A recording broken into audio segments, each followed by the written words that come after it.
Hey guys, what's going on? Just getting ready for the show here. You got here a few minutes early. Just want to tell you that things are going good. Have you ever done committed to something and it was probably a little bit more than you should have taken on? Well, I kind of did that, and that's what this video is about. All right. We have a men's conference at our church going on. It's a whole weekend long, and they needed somebody to smoke some meat and take care of all that, bring it to the church all smoked and ready to go. And I'm like, oh yeah, I can do it. And then I'm like, oh, it's a lot of meat. I'll show you. It's filled our refrigerator. So there's going to be a lot of guys there. So I'm going to show you my rub.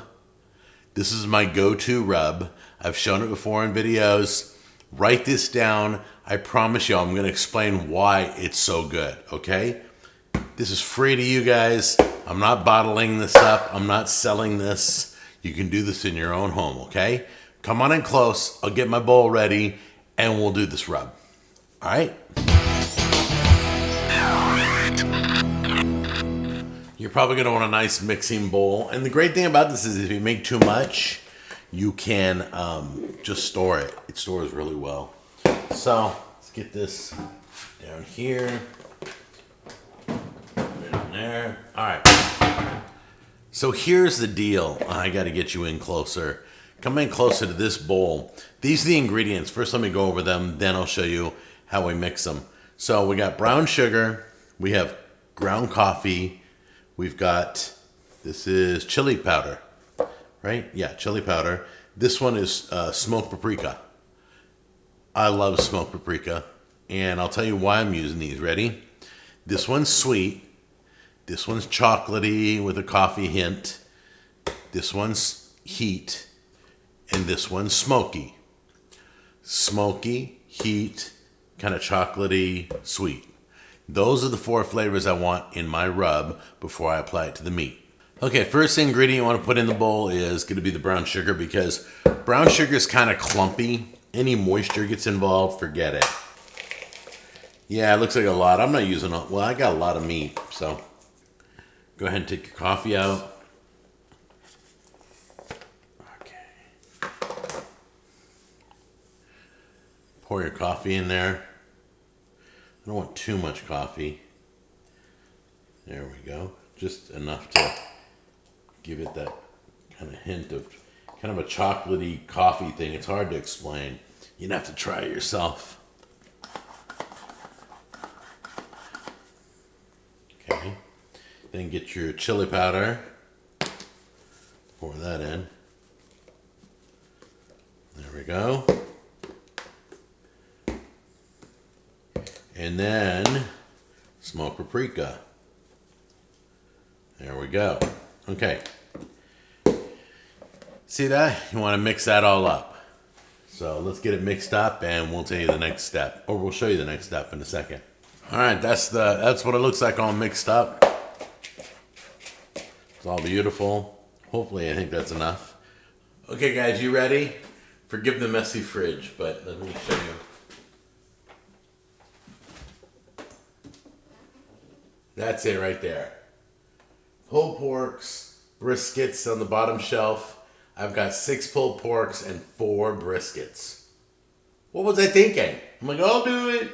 And yeah, if anybody asked me to do it and is watching this video, honestly, my heart's in the right place. I'm not complaining. I just probably bit off a little bit more than I could chew.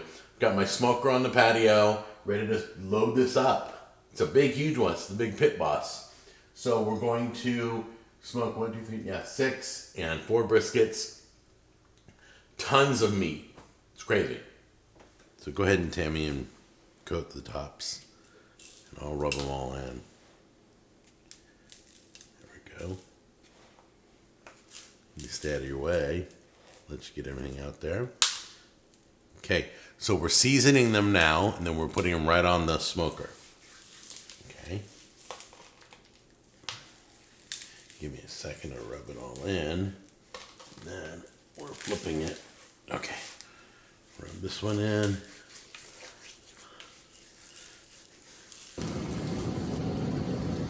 Alright guys, so as you can see, we've got the the Pit Boss open. We've stacked how many? 6. We got 6 in there. Let's see. 2,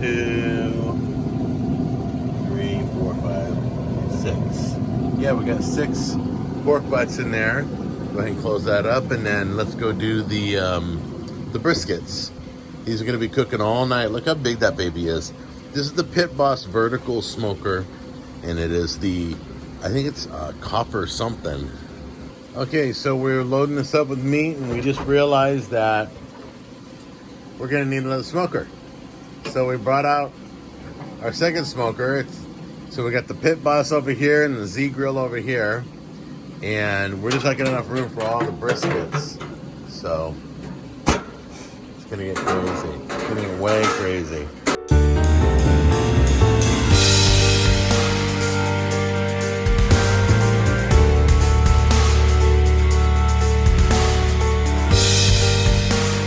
We got brisket, pulled pork. It's loaded.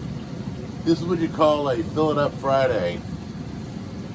It's packed, and we got a whole, or giant brisket is in there, and we got the rest in here. So it's gonna be a long night. It's cooking overnight. All right, guys, we're here at 5 in the morning now, and they've been cooking all night. They smell amazing. We're now wrapping them in foil, each and every one of them.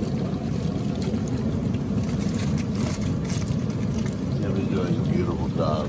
Thank you, honey. Wow. And then we got the big one, and then here. Maybe you don't realize these things are way juicy, way beautiful. And then when we lift them, they're dripping on the ground like crazy. Our water tray at the bottom is just got juice in it. It's not even water anymore. It's just juice. So what she's gonna do is she's gonna take the wrapped meat, now that it's at 200, she's gonna rewrap it in the foil over here.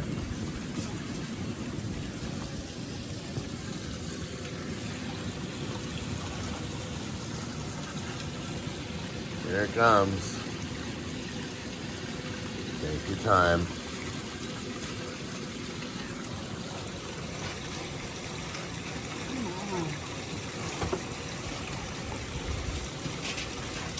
But look at that. Look at that goodness. Can we get a peek at that? Okay, this is what our cook looks like right there. Is that beautiful? That's gorgeous. The pulled pork looks just as beautiful, guys. The people at church are gonna love this. So my friend Chris, he told me once it's wrapped at 165 and reaches 200, and you pull it off like we're doing now, you need to double wrap it. Because there's a bunch of holes from the probes that lets the steam out and everything. You double wrap it, it locks in all that juicy goodness. That's it, guys. I think this cook has been a major success, and we will see you on the next episode.